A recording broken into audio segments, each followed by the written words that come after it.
all the same because we're all people.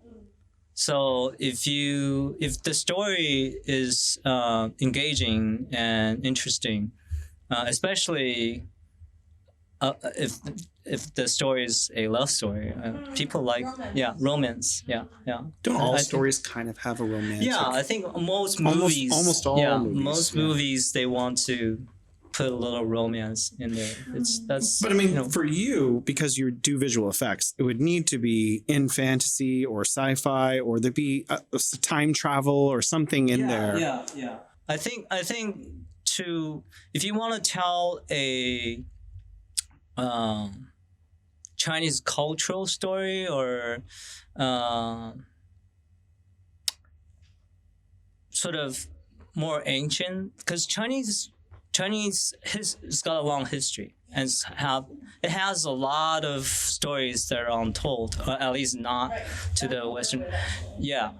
What about I've got an idea right here. All right. So I told him earlier I'm not good at stories, but you have someone from ancient China travel through a portal and now they're here in modern China, and then they have to it's like that. Yeah, Jackie Chan. Oh, it's okay. That's already been done. Yeah. Oh, okay. He would probably shake his head and go back. Yeah. Too complicated. Seriously, too complicated for a man from ancient China. but mythology, Chinese mythology. I mean, we all know about Greek mythology because of Hollywood films, right? But I think. Fushi comes back and she's mad. Yeah, people locally. I don't know. we're seeing a lot of Chinese mythology films or ideas, characters being brought alive now because of the film industry here. Was booming until COVID, but people are starting to tap into these old ancient stories. But still, these stories, these films are not being marketed elsewhere. It's all still local. Yeah, because I feel like China needs to learn to tell its stories better. Yes. It's got a lot of good stories to tell and great culture, but I guess we just haven't learned the way of communicating it and selling it. Part of it is because I think how people are kind of humble in a way, right? That's one aspect of it. They don't like to talk too much about themselves, but sometimes you need to do, right? For understanding. There's so much misunderstanding between the different countries. We need to do it in a way so that audiences from outside of China can accept. People are used to seeing, say, old English outfits, the sort of knights with long swords, but then when people see a Chinese man wearing a robe or flying on top of houses, they don't understand what that is. Or when that happened. Yeah. I mean, the movie Changcheng, Great Wall, that's trying to tell a Chinese mythology. Pretty bad mistakes choosing. Yeah, with Damon. Yeah, Damon. Exactly. That was the mistake. It's hard to pick someone at the right actor, I guess, but well-known, famous international Chinese actors we could have chosen for us. Yeah, but it wasn't well received in the U.S. abroad. Yeah. Well, I also didn't like the monster element. It was a little bizarre. Yeah, the monster itself. The wall and the special effects on the wall and the defenses were awesome. Yeah. But the monsters The trailer was great. I was going, wow, this is it's gonna be a great film. And then but well, I mean, it's from a filmmaker's perspective, I think it's still a good project, a great project, but tell us a little bit about the size and scope of the industry here. Is it growing? Is it more well developed than when you arrived, or? Yeah, I mean, they're trying to go fast, but visual effects especially, it takes time. Filmmaking has been here a long time. Cantonese films, the 80s, Cantonese films were I've seen some 1930s Chinese movies actually. Yeah, from Shanghai. But now people all want to make Marvel type films. Yeah, Marvel superhero high tech sci-fi films. That takes time. Here in China. Is that coming out? What, a superhero film? Yeah, superhero films. It's a different way of doing it, I guess. Well, I mean, it's you can call a sort of the 战狼吴京拍的电影 yeah, that was box office wise was very yeah. It's kind of a superhero, his just one person against everyone. Yeah, it's sort of the American. Do you have a favorite Chinese movie that our listeners can listen to or watch at home that has come out in the last 2 or 3 years? Favorite movie? No, I watch too many movies. Yeah, I can't even. Can you pick 3? Or a couple that are really good that came out recently. I say this. I would say the Chinese animation is actually coming along really. Oh, there are a few that are very well received. There's been technology-wise, artistic vision-wise, story-wise, even it's more, at least domestically, it's being well received. So what happens? Let's say there is a film that's very well received in China. Is it hard to break into the international market? Is it like there are decent films? Are they going abroad? I remember before coming here, I was thinking, gosh, Chinese mythology, there's so many figures, but all we know in America is this monkey, right? Monkey King. Everyone knows Monkey King. And there's a Monkey King movie that comes out every year. There's a new one. Oh yeah, I've seen. Here in China, there's constantly. My generation, we stick with the one from 1986. 1980. I've liked a couple of the ones that came out in the last 5 years. A couple of them are pretty good. The original one, that's the best one. Like nothing has been able to take its place. Even though it's what? How many years ago? Decades. Right, it came out, I think, in 1986. 西游记, you know what I'm talking about. It's a TV show. It's not a movie, but it's just different. It took them how many years? 6 years at least to make it. Yeah, it was, things were slow at that time, and that's all they did. They weren't really worried about how much money this was going to make, or how big a splash. They were just artists making something that they will treasure for the rest of their lives, and it came out different. It lasted till this day. Very crappy special effects, but still, we forgive it. Amazing special effects. Yeah, that's true. But that one is special. It's like the same original red Hong Lo Meng. There's so many new versions, but nothing can take the place of the original. We only listed 4 of the movies that you have worked on at the beginning of the show, but you have worked on dozens, I'm assuming. Is there a favorite scene from a movie that or just like a few seconds that you really put a lot of work into that you're particularly proud of? I'll say memorable. Is the first film I ever worked on professionally, Dragonheart, because Sean Connery, because coming out of school, I was 23 years old. I met Sean Connery. Yeah. I can still see that excitement on your face. Yeah. And also the dragon, Draco, in... first of all, I love dragons. Yeah. And working on a dragon film as a first film, that was something special for me. And then the CG creature is the first... computer graphically generated main character in a feature film. That film is it's a landmark. Yeah, it's a landmark film. I remember. Very well. A lot of people loved it. I loved it. I think I saw it like 5 or 6 times actually. I didn't know you had anything to do with that. Thank you. We had at the time, computers have gotten faster and faster, more and more powerful. At the time, we had, I remember 380 some shots with visual effects. Now, like a sci-fi film, Hollywood film, 2,000 plus shots. So there's no comparison. But at the time, we were like, wow, we hit 300 shots.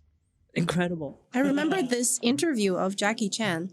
The host was asking him, he was saying that, I heard that you've broken every bone in your body. And Jack was like, oh, maybe not every single one, but, you know, a lot. And he was like, when at the time when I was making all those movies, there was not a lot of special effects, right? The directors say, jump off a building, you jump off a building. Or you hop onto the top of a car, and then you just do that. Yeah. You break something, you break something. And now there are other ways of, you know, saving the actor. I remember that was one of the reasons he was so famous amongst my friends. They would always say he does all his own stunts, and that was why we watched his movies. Real, yeah. But it's too hard. I wouldn't jump onto a moving car. You couldn't pay me enough. No way. I'd be like, nah, that's okay. I'll stay poor. No.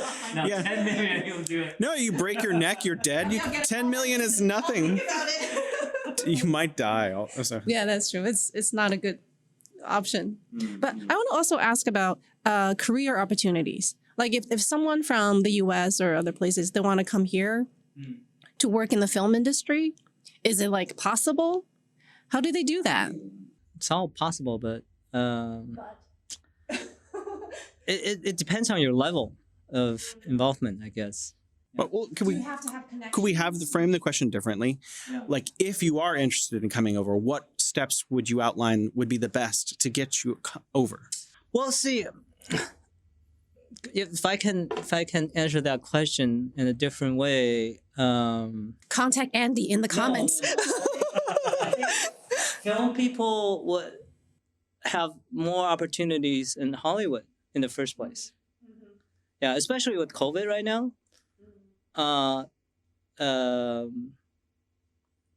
Unless you're doing animation, you're in-house. But if you need to go on location to shoot in China right now, it's not very practical. Yeah, because of the zero COVID policy, everything is a hassle. Yeah, a lot of, that's why. But that might change later. Yeah, yeah, well, hopefully. If they wanted to come in the future, what kind of steps could they take now in their career to get them ready? Do you need a degree? Definitely, yeah. Chemistry. People. Degree in chemistry. In the U.S., film people don't really care about college degrees. If you're good at the craft, then you're good. How did you show that you had the skills when you were looking for a job? Well, I was already supervising. So, and then I met the studio heads, and they see, yeah, that's what I meant by it depends on your level, right? Well, how'd you land the original job with Lucasfilm? Oh, that switching, it was quite a journey, actually. It was without thinking too much. I just wanted to do it, so I made my own animated short while finishing up my degrees and research. Sounds like yeah. Yeah, I'll do that. Yeah, and then I submitted to a festival. This was actually within the industry festival, so only film people. And yeah, Lucasfilm people saw it, and then yeah, at the time it was fortunate. Well, that was easy. Yeah. Well, I have another foreigner-related question. As you came over to China, so now you're like a foreigner in China working. Do you meet a lot of other expats in your field, or are you more unique in that respect? I would say still more unique, and especially I'm bilingual and very bilingual. My speaking Chinese without accent. So learning Mandarin is the key to coming over here, maybe. Yeah, but there's still, I guess also for people who, I think you have to like China. If you're coming here for a job and not liking China, then forget it. Yeah. Well, my opinion, see, when I came to China, I knew almost nothing about China. I was like a blank slate other than like what was in Time magazine as a kid. So I came over here and I was like, oh, okay, this is what China is. So like, I think a lot of the foreigners back home in the United States, when they think about China, they either know nothing or they know wrong information. Yeah, from the news and stuff and film. Yeah, China gave me a surprise too. Yeah. But what was that surprise? Good or bad? I say more on the good side, because I've been here for 6 years, and my circle of friends is very diverse, and in general, I would say my friends are happy. Yeah. Okay. That's something about Beijing. Yeah. You get to meet all kinds of people. Yeah. If you want to hang out with people from the States or elsewhere, you can find them, right? If you want to just, meet more Chinese people, that's also possible. So I didn't put this in what I was going to discuss with you, but you mentioned before you have a dance group. Could you tell us a little bit about that? Yeah. Yeah. I've been doing this form of dance called contact improvisation. So contact. Yeah. Touch and invent. Touch and invent your moves. 中文是接触即兴，接触 contact improv. it's like modern dance kind of It thing. is a modern dance, yes, and it's actually quite popular everywhere else. Actually, well, now in China, it's also because we've been doing it for 6 years, and we have the biggest community, I would say, dance community in China, in Beijing. Mostly Chinese people or foreigners? Mostly living in Chinese China? people. But there are foreigners who know the dance. Yeah, it's not only a dance movement, is a non-verbal form of communication. So, well, not hitting, touching. They're connecting. Let's not say touch, but connect. It is connection. Yeah, and through a point of contact, connection, you feel how the other person or you may dance with 2 or more people, how they want to move, and then you decide one moment to the next how you want to move together. Okay. So that's improvise. It's like jamming in music, right? But It's like with jamming in contact. movement. Like continuous contact? Like you're like... Most of the time, you keep a point of contact anywhere. And then it started in the United States in the 70s, actually. Actually, in Berkeley, where I went to school. It's a very hippish thing, hippie-ish thing to do. Yeah. We don't talk about the things that they take in Berkeley, but That's for another show. it is quite useful. I was in India, and of course I don't speak Hindu or Hindi. Even though English is a second language in India, I found local dancers and asked them if they wanted to do contact improv, and they do. And then I started a dance club there. Yeah, in 8 months we kept a Sunday jam going. Yeah, Where do you do that? Like in a park in Beijing? in a dance studio, In a studio? indoors. Yeah, and I got to meet a lot of locals, and they took me everywhere. So wherever you go, this is going to pop up. Yeah, I guess. Yeah. It's a great way to meet people. It's even if you don't speak the language, you talk through your movement. Have you tried this in like a park Sunday morning in Beijing? Oh, yeah, 6 a.m. Wouldn't that be fun? With all the aunties and uncles, like doing all kinds of weird sports? Yeah, seriously. A chair and a boombox in your set. It's yeah. It's an idea. Yeah. That's a great way to get to know the we could definitely locals. try, but You bring everybody out and you take over the granny space. Yeah. And when they come and they're upset, you're just like, come, grannies, join us. yeah. I think once or twice they would love it. Yeah. But or the average age of the community is actually quite young. Yeah, I imagine. Yeah. Yeah. It's young people trying to. I heard that you have a lot of other hobbies. Like you're a very sporty person, athletic, right? Very active. Very active? Yeah, Like, what other things that you find that it's easy and interesting to do here in Beijing? Where do you go? Like the Fragrant Mountain or hill? You go past the fifth ring. There's lots of nature. Badachu is really close. It's not a big hike, but you go walk up a hill. Yeah, there are lots of. Actually, surprisingly, for a big city, there's a lot of green in Beijing. A lot of parks here. Parks everywhere. Yeah. What's it called? New Phoenix Mountain to the northwest. It's like a big mountain I heard. there. Yeah. 凤凰岭 maybe. Yeah. What about traveling? Where have you traveled? I've been to Mongolia because of that film. I've been to Tibet. Beautiful. That's a trip of a lifetime. Yeah, I will remember that. Yeah, I remember the sunshine. It's the brightest. been there. I've been there. Yeah, it's beautiful. Tibet is so clean.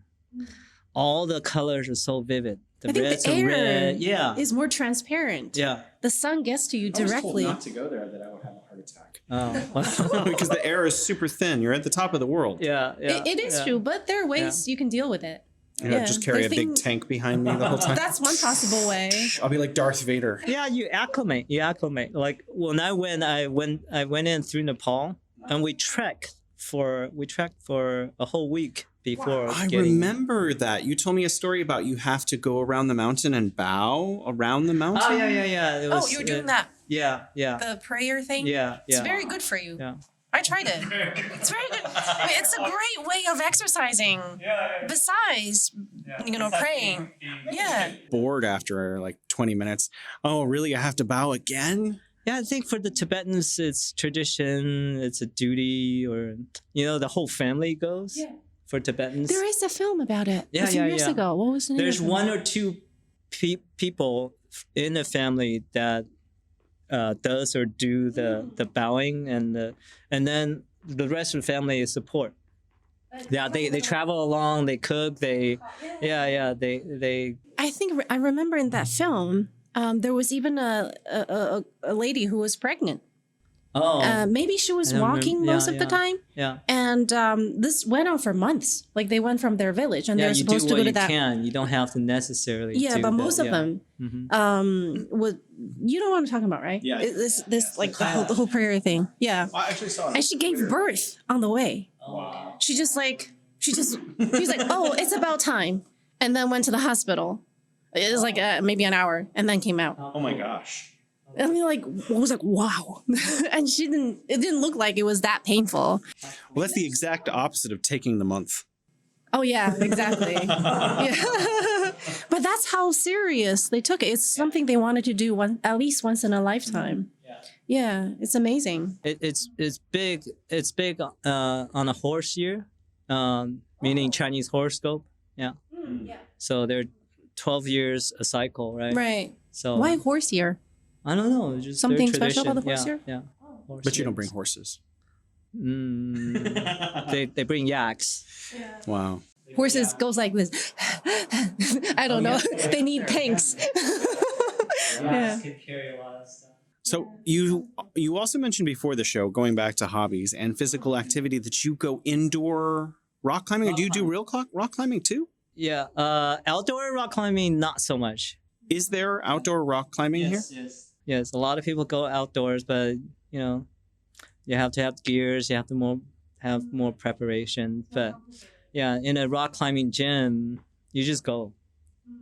You bring your shoes and you just go.